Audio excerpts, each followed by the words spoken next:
with every K, first and second grade PLC, so that we could share with you the foundational skills plan for this year and the support that we can give you.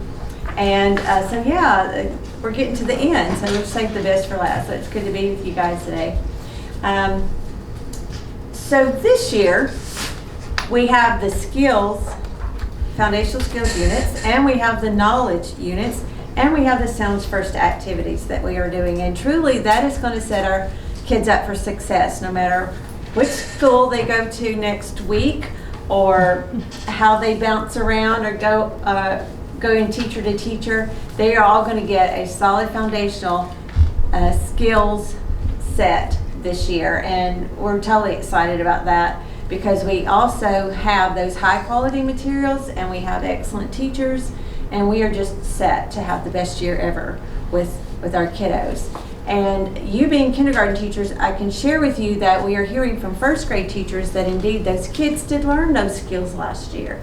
Even though it was spotty and it was difficult, it was challenging for you, those kids learned those skills. And the first grade teachers are honestly telling us that. So just imagine what it's going to look like for our kids as they go from K to first to second grade. By the time they get to third grade, they're going to be so solid and fill in all their gaps. And that's very exciting. So one tool I want to share with you is a planning guide. Thank you. A planning guide for you as you come together as a grade level team and you start a new unit. They are questions for you to consider after you've planned on your own and looked at your foundational skills plan. You come together and ask yourself, looking at this skills unit, what does the introduction tell us to consider when we're teaching this unit? Also, how does this unit fit into the scope and sequence? What do we want students to be able to do and know by the end of this unit? Also, what foundational skills will students have to master to be successful in this unit? By your identification of those skills, you're going to emphasize them more within the unit.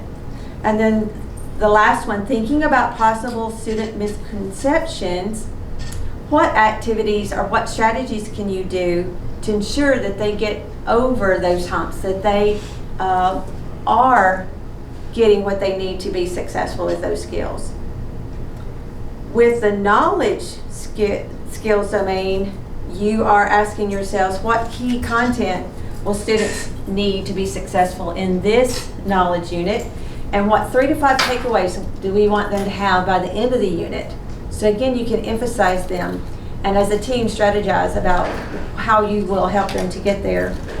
Also consider the vocabulary. We want that common vocabulary, and then the literacy skills that are coming from the foundational unit to tie it all together. So again, this is a planning guide to use as you start a new unit and have those conversations. This is the IPG, an instructional plan, practice plan guide that the state has given us to help us to have conversations in classrooms about foundational skills too.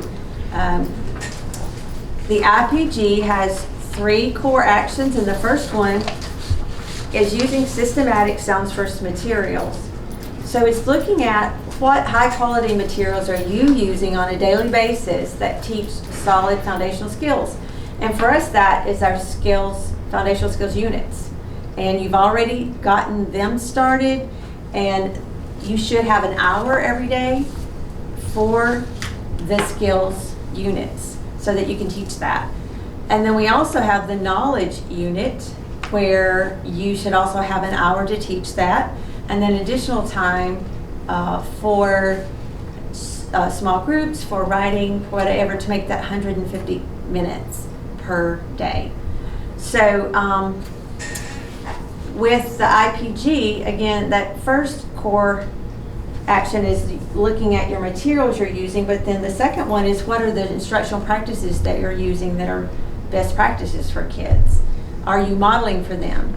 Are you listening to them with their decoding and giving them explicit feedback on that decoding? And then on the back, the last core action is student engagement.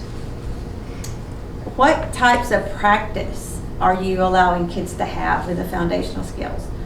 Do they have opportunities to use those skills as they read in their decodable readers? Do they have opportunities to use those skills as they are writing, maybe writing in response to literature? So as administrators might come in, who we've also given this to them and said, go into classrooms and ask questions so that teachers can share with you about the materials kids are using and what they're learning and about the specific lesson that the kids are learning today and the skills that they're learning. You're the ones who are actually implementing the units, and so you're the ones that can share with us what that really looks like on a day-to-day basis. And again, we're going to know that all kids are rock solid by 3rd grade if all of our kids get this daily instruction in every early grade. By the time they get to 3rd grade, they'll be able to decode multi-syllable words. They'll be able to read fluently because this is the basis, and you guys are the start of that. So in addition to support with this, Mandy's going to talk about the Sounds First activities. And what we shared with administrators also is that it's practices every day. No matter if we go to an assembly, we do the Sounds First activities today, or if we have a field trip, we still get in those Sounds First activities because they are that important. And we will be able to see the growth, and students will actually beg you to do them because they're so much fun. They're a lot of fun to kids because it's all language. It's all about hearing and speaking. And so they don't need anything in their hands to do this. Maybe some hand motions, but they're very easy to implement. So